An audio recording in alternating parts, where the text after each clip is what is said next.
Écoute-moi attentivement. La motivation est un mensonge. C'est un sentiment fugace, une étincelle qui brille intensément un soir d'inspiration et qui s'éteint au premier coup de froid. Si tu attends de te sentir prêt pour agir, tu as déjà perdu. La réalité est brutale, ta motivation te trahira. Elle t'abandonnera le matin où il pleut, le jour où tu es fatigué, l'instant où le doute s'installe. Ce qui reste quand la motivation s'en va, c'est la discipline. La discipline, c'est ta capacité à obéir à tes propres ordres. C'est le contrat sacré que tu signes avec ton futur moi. Tu ne travailles pas parce que tu es inspiré, tu travailles parce que c'est qui tu es. Ta discipline détermine ta destinée parce qu'elle est la seule force capable de transformer une intention invisible en une réalité matérielle. Sans elle, tes rêves ne sont que des hallucinations. Regarde ta vie actuelle. Elle est le résultat direct de tes choix passés. Si tu n'aimes pas ce que tu vois, change tes habitudes. Mais pour changer tes habitudes, tu dois changer ton architecture mentale. La force mentale ne naît pas dans le confort. Elle se forge dans la répétition de l'inconfort choisi. Le monde essaie de te distraire.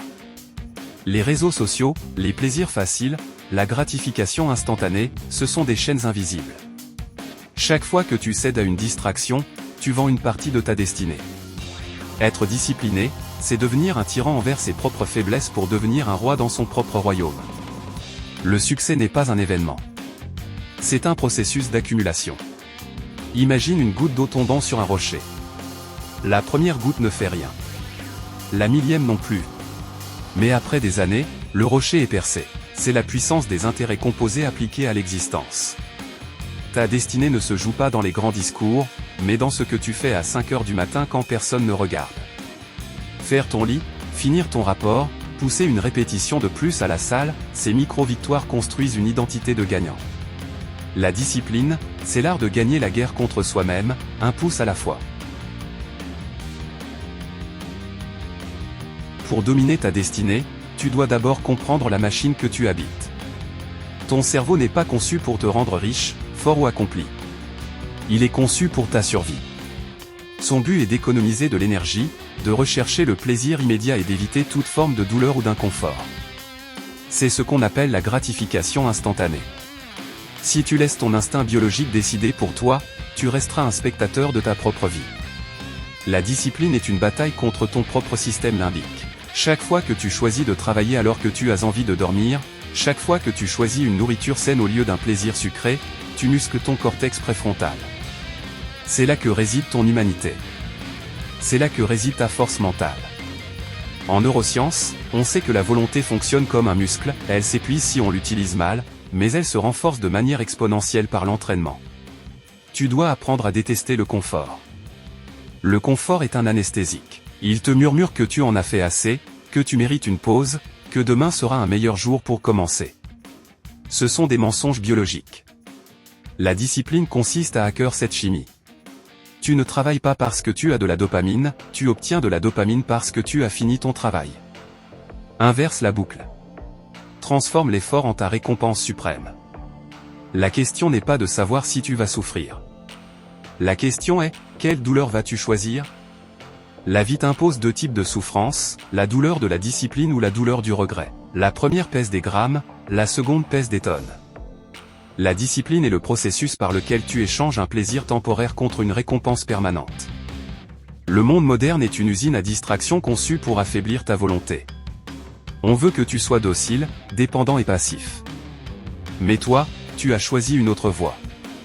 Pour atteindre une destinée hors du commun, tu dois accepter de faire ce que 99% des gens refusent de faire. Quand tu ressens cette brûlure, quand ton esprit te supplie d'arrêter, c'est précisément à cet instant que la transformation se produit. La douleur est le signal que tu es en train de briser tes anciennes limites. Un homme qui ne craint pas l'inconfort est un homme que personne ne peut arrêter. La discipline, c'est l'art de devenir confortable dans l'inconfort. C'est réaliser que la souffrance liée à l'effort est le carburant de ta réussite future. Si tu fuis la douleur, tu fuis ton potentiel. Regarde ton environnement. Est-il conçu pour ta réussite ou pour ta chute ? La plupart des gens échouent non pas par manque de talent, mais parce qu'ils sont entourés de tentations qu'ils n'ont pas la force de combattre. Ta discipline doit commencer par une purge radicale. Élimine les distractions. Coupe le bruit. Le focus est la monnaie la plus précieuse de ce siècle. Si tu ne contrôles pas ton attention, quelqu'un d'autre le fera pour toi. Ta maîtrise de soi se mesure à ta capacité à dire non. Dire non aux sorties inutiles, dire non aux relations toxiques, dire non aux notifications incessantes de ton téléphone. Crée un sanctuaire où seule l'action compte. Ta destinée réclame ton obsession. Tu ne peux pas être un peu discipliné, tout comme on ne peut pas être un peu enceinte. C'est un engagement total. C'est une immersion complète dans ton travail, dans ton art, dans ton corps. La clarté de ta vision détermine la force de ta discipline.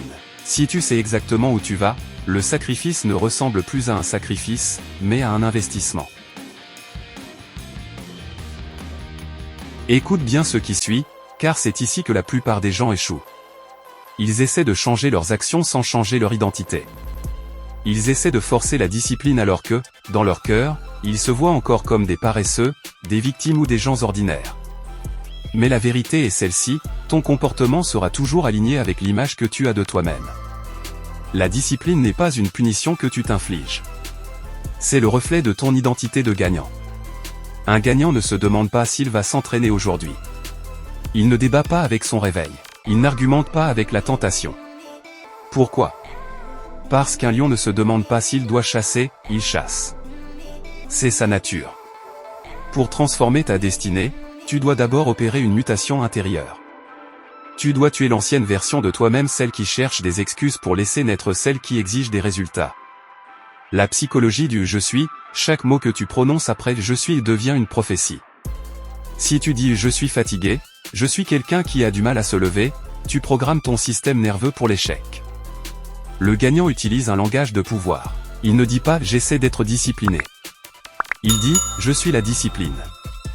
Il ne dit pas « j'espère réussir ». Il dit « je suis le succès en marche ». Cette reprogrammation mentale exige une honnêteté brutale. Regarde-toi dans le miroir. Est-ce que tes habitudes actuelles sont celles de l'homme ou de la femme que tu prétends vouloir devenir ? Si la réponse est non, tu mens. Et ce mensonge est le cancer de ta confiance en soi. On ne gagne pas la confiance par des affirmations positives devant un miroir, on gagne la confiance en tenant les promesses que l'on se fait à soi-même. Chaque matin où tu te lèves à l'heure prévue, tu gagnes un point de confiance. Chaque séance terminée dans la douleur est un vote pour ton identité de champion. Le dialogue intérieur de fer, ta tête est un champ de bataille 24 heures sur 24. Il y a une voix en toi qui est faible, qui veut la facilité, qui veut le sucre, le sexe facile, le divertissement stupide. Et il y a une autre voix, celle de ton potentiel supérieur. La maîtrise de soi, c'est apprendre à faire taire la première pour n'écouter que la seconde. Le gagnant possède un dialogue intérieur de fer. Quand la fatigue arrive, il se dit « c'est ici que je dépasse les autres ». Quand l'échec survient, il se dit « c'est ici que j'apprends ce que les autres ne sauront jamais ». Ta force mentale se construit dans ces conversations privées. Tu dois devenir ton propre coach, ton propre général, ton propre mentor. Ne laisse personne, et surtout pas tes propres doutes, polluer le sanctuaire de ton esprit. L'automatisme de la grandeur, le but ultime de l'identité du gagnant est de rendre la discipline invisible. Au début, c'est dur. C'est une lutte. Mais à force de répétition, l'effort devient un automatisme. La grandeur ne devient plus un objectif lointain, mais une habitude quotidienne. Tu ne cherches plus la motivation, car tu es devenu la source de ta propre énergie. C'est ainsi que ta discipline détermine ta destinée. En changeant qui tu es, tu changes ce que tu fais. En changeant ce que tu fais, tu changes ce que tu obtiens. C'est une loi universelle, mathématique, inévitable. Si tu incarnes l'identité d'un gagnant chaque seconde de ta vie, le monde n'aura d'autre choix que de te donner les clés du royaume. La réussite n'est pas quelque chose que tu poursuis, c'est quelque chose que tu attires par la personne que tu es devenue. Écoute cette vérité que personne n'ose te dire en face, tu ne peux pas tout avoir. Le monde moderne essaie de te vendre l'illusion de l'équilibre, l'idée que tu peux être au sommet de ta carrière, avoir une vie sociale débordante, dormir 8 heures par nuit et regarder toutes les séries à la mode. C'est un mensonge. La grandeur exige un tribut. Elle exige du sang, de la sueur, et surtout, des adieux. Le code du sacrifice est la loi fondamentale de la réussite. Pour obtenir ce que 1% de la population possède, tu dois être prêt à abandonner ce que les 99% autres considèrent comme indispensable. La question n'est pas « qu'est-ce que tu veux ?» Tout le monde veut la gloire. La question est « qu'est-ce que tu es prêt à perdre pour l'avoir ?» La purge sociale, ton entourage est soit un moteur, soit une ancre. On ne peut pas voler avec les aigles si l'on continue de gratter le sol avec les dindons. Le sacrifice commence par tes relations. Tu devras sacrifier ces amitiés qui ne vivent que de nostalgie, de plainte ou de distraction. Tu devras accepter d'être incompris. Tu devras accepter d'être celui qui a changé, celui qui n'est plus jamais là. Si tu n'es pas prêt à être seul dans ton atelier, à la salle ou devant ton bureau pendant que les autres font la fête, ta discipline n'est qu'une façade. Le sacrifice du confort immédiat, le sacrifice, c'est aussi tuer ton besoin d'être aimé et validé par tout le monde. C'est sacrifier ton sommeil quand ton projet l'exige. C'est sacrifier la gratification instantanée de dépenser ton argent pour investir dans tes compétences. Chaque fois que tu dis oui à une distraction, tu dis non à ta destinée. La maîtrise de soi est une forme de chirurgie, tu dois couper les parties de ta vie qui sont gangrénées par la paresse. C'est douloureux, mais c'est le seul moyen de survivre et de dominer. Une fois que tu as sacrifié le superflu, tu dois activer la vision tunnel. Dans un monde conçu pour briser ton attention en 1000 morceaux, l'obsession est un super pouvoir. La vision tunnel, c'est la capacité de fixer un objectif à 10 ans et d'agir chaque jour comme si c'était le dernier, sans jamais dévier du regard. La plupart des gens échouent parce qu'ils souffrent du syndrome de l'objet brillant. Ils commencent un projet, rencontrent une difficulté, et sautent sur une nouvelle idée. Ils font 100 premiers pas dans 100 directions différentes. Résultat ? Ils n'arrivent nulle part. Le gagnant, lui, fait 10 000 pas dans une seule direction. C'est cela, la force mentale. Le focus laser, ta cible doit devenir ton obsession. Tu dois en manger, en dormir, en rêver. Quand tu as la vision tunnel, les critiques ne t'atteignent plus. Les tentations deviennent invisibles. Le chaos extérieur n'est qu'un bruit de fond. Tu n'es plus en train de chercher ton chemin, tu es le chemin. Cette discipline de fer te permet de traverser ce que l'on appelle la vallée de la mort, cette période entre le début et le succès où rien ne semble fonctionner. Seul celui qui a les yeux rivés sur la lumière au bout du tunnel peut continuer à marcher dans le noir. Arrive enfin le moment où la discipline seule semble ne plus suffire. Le moment où tu es à bout, où tu n'as plus de ressources apparentes. C'est là que tu dois puiser dans l'énergie du désespoir. C'est la force la plus puissante au monde. C'est l'énergie de celui qui n'a plus rien à perdre. Utilise tes blessures. Utilise ceux qui t'ont humilié, ceux qui t'ont quitté, ceux qui ont dit que tu ne serais jamais rien. Ne laisse pas cette douleur te détruire, transforme-la en carburant nucléaire pour ton ambition. La colère, si elle est canalisée par la discipline, peut déplacer des montagnes. Le désespoir, quand il refuse de se soumettre, devient une détermination inébranlable. Le dos au mur, les plus grandes destinées ont souvent commencé par un effondrement total. Pourquoi ? Parce que quand tu es au fond du trou, tu n'as plus peur de tomber.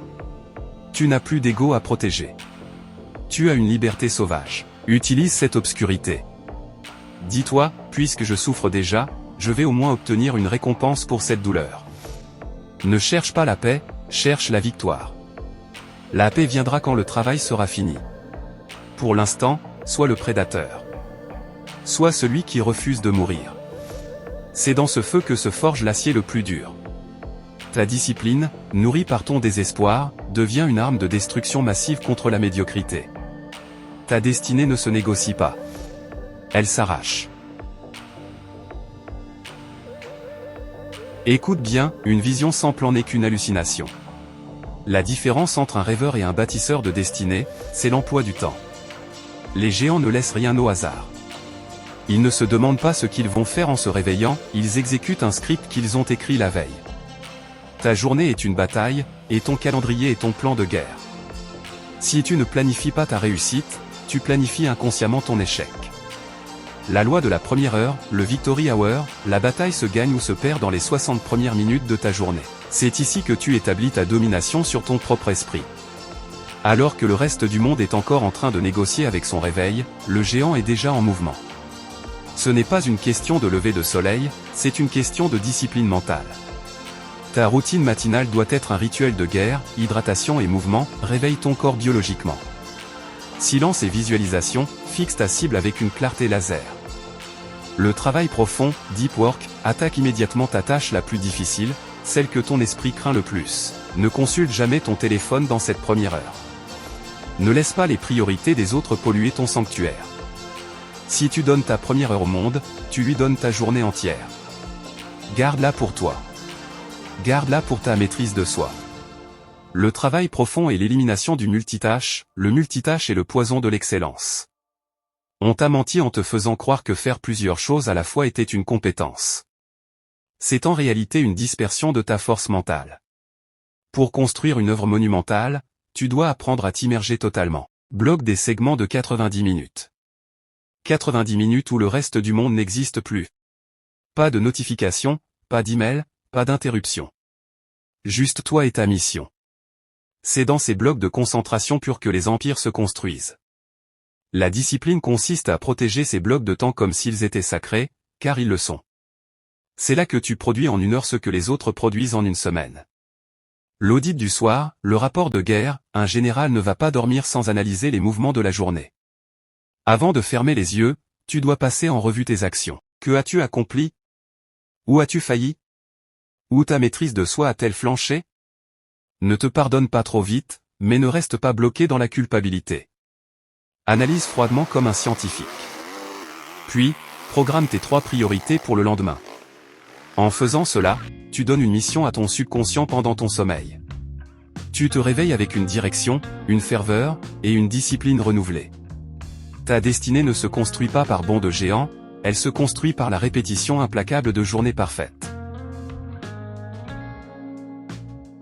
Écoute bien, une vision sans plan n'est qu'une hallucination. La différence entre un rêveur et un bâtisseur de destinée, c'est l'emploi du temps. Les géants ne laissent rien au hasard. Ils ne se demandent pas ce qu'ils vont faire en se réveillant, ils exécutent un script qu'ils ont écrit la veille. Ta journée est une bataille, et ton calendrier est ton plan de guerre. Si tu ne planifies pas ta réussite, tu planifies inconsciemment ton échec. La loi de la première heure, le victory hour, la bataille se gagne ou se perd dans les 60 premières minutes de ta journée. C'est ici que tu établis ta domination sur ton propre esprit. Alors que le reste du monde est encore en train de négocier avec son réveil, le géant est déjà en mouvement. Ce n'est pas une question de lever de soleil, c'est une question de discipline mentale.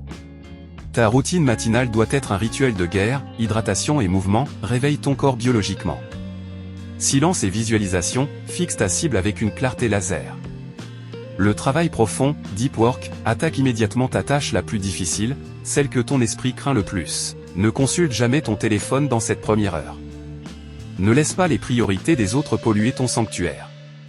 Si tu donnes ta première heure au monde, tu lui donnes ta journée entière. Garde-la pour toi. Garde-la pour ta maîtrise de soi. Le travail profond et l'élimination du multitâche, le multitâche est le poison de l'excellence. On t'a menti en te faisant croire que faire plusieurs choses à la fois était une compétence. C'est en réalité une dispersion de ta force mentale. Pour construire une œuvre monumentale, tu dois apprendre à t'immerger totalement. Bloque des segments de 90 minutes. 90 minutes où le reste du monde n'existe plus. Pas de notification, pas d'email, pas d'interruption. Juste toi et ta mission. C'est dans ces blocs de concentration pure que les empires se construisent. La discipline consiste à protéger ces blocs de temps comme s'ils étaient sacrés, car ils le sont. C'est là que tu produis en une heure ce que les autres produisent en une semaine. L'audit du soir, le rapport de guerre, un général ne va pas dormir sans analyser les mouvements de la journée. Avant de fermer les yeux, tu dois passer en revue tes actions. Que as-tu accompli? Où as-tu failli? Où ta maîtrise de soi a-t-elle flanché? Ne te pardonne pas trop vite, mais ne reste pas bloqué dans la culpabilité. Analyse froidement comme un scientifique. Puis, programme tes 3 priorités pour le lendemain. En faisant cela, tu donnes une mission à ton subconscient pendant ton sommeil. Tu te réveilles avec une direction, une ferveur, et une discipline renouvelée. Ta destinée ne se construit pas par bonds de géant, elle se construit par la répétition implacable de journées parfaites. Le doute est le parasite de la volonté. Il s'insinue par les fissures de la fatigue et de l'incertitude. Pour maintenir une discipline de fer sur le long terme, tu dois purger ton subconscient de toute forme de doute. Le doute n'est pas une pensée, c'est une habitude. Et comme toute habitude, elle peut être brisée par une répétition contraire. La loi du dialogue dominant, ton esprit croit ce que tu lui répètes le plus souvent. Si tu nourris ton cerveau de doute, il créera des obstacles. Si tu le nourris de certitude, il créera des opportunités. La force mentale consiste à saturer ton esprit de ta vision jusqu'à ce qu'il n'y ait plus de place pour la peur. Quand le doute arrive et il arrivera, ne lutte pas contre lui directement. Remplace-le. Remplace et si j'échoue, par et si cela changeait tout? Remplace c'est trop dur par c'est ici que je deviens plus fort. Ta maîtrise de soi commence par le contrôle de ta grammaire interne. Tu es le narrateur de ta propre épopée.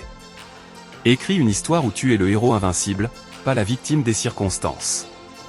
L'inévitabilité du succès. Tu dois atteindre un état de conscience où ton succès futur te semble être un fait historique déjà accompli. Ce n'est pas de l'arrogance, c'est de la conviction profonde. Quand tu agis avec la certitude que ta destinée est scellée, ta discipline change de nature. Elle n'est plus un effort, elle est une conséquence logique de ta destinée. Tu n'essaies plus de réussir, tu marches simplement vers ton trône. Nous voici arrivés au moment de vérité. Tu as entendu les principes, tu as compris la psychologie, et tu as maintenant l'architecture de la discipline entre tes mains. Mais la connaissance n'est qu'un potentiel. Sans exécution, tout ce que tu viens d'écouter n'est qu'un bruit passager dans le vent. Le monde est rempli de gens instruits qui ont échoué par manque de caractère. Ne sois pas l'un d'eux. Le point de non-retour. Aujourd'hui, tu dois tracer une ligne dans le sable. D'un côté, il y a ton passé, tes excuses, tes doutes, tes plaisirs faciles et tes promesses non tenues. De l'autre, il y a ta destinée. Entre les deux, il n'y a qu'un pont, la discipline. Ce pont est étroit, il est escarpé, et il brûle derrière toi à mesure que tu avances.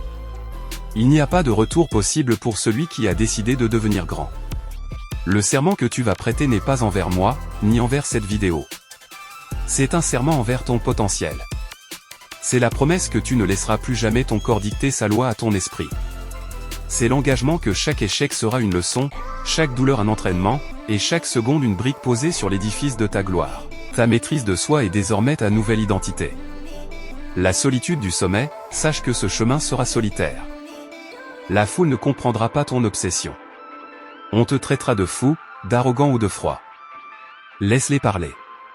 Ils critiquent parce que ta lumière met en évidence leur propre obscurité. Ta force mentale doit être assez grande pour supporter leur jugement sans faiblir. Le sommet est un lieu étroit, tout le monde ne peut pas y monter. Ta mission est d'y arriver, puis de tendre la main à ceux qui ont le courage de te suivre. Regarde tes mains, elles ont le pouvoir de détruire ou de bâtir. Regarde ton temps. Il s'écoule, irrécupérable, seconde après seconde. Ne le gaspille plus. La mort est la seule certitude que nous ayons, et elle ne prévient pas. La question n'est pas de savoir si tu vas mourir, mais si tu vas vraiment vivre avant que cela n'arrive. Et vivre, c'est exercer sa volonté sur le monde. Vivre, c'est dompter le chaos par la discipline. Ton héritage, que veux-tu que l'on dise de toi quand tu ne seras plus là? Que tu étais quelqu'un de sympathique qui n'a jamais rien osé, ou que tu étais une force de la nature, un pilier de détermination, un homme ou une femme qui a transformé sa vie par la seule force de sa volonté? Ton héritage commence maintenant. Pas demain. Pas lundi. Maintenant. Lève-toi. Redresse cette tête. Aspire l'air comme si c'était ta première bouffée de liberté. Tu n'es plus la personne que tu étais au début de cette écoute. Tu es armé. Tu es prêt. Tu es invincible. Va construire ce que le monde pensait impossible. Va prouver que ta discipline détermine ta destinée. La guerre est déclarée. Et cette fois, c'est toi qui vas la gagner. Force et honneur.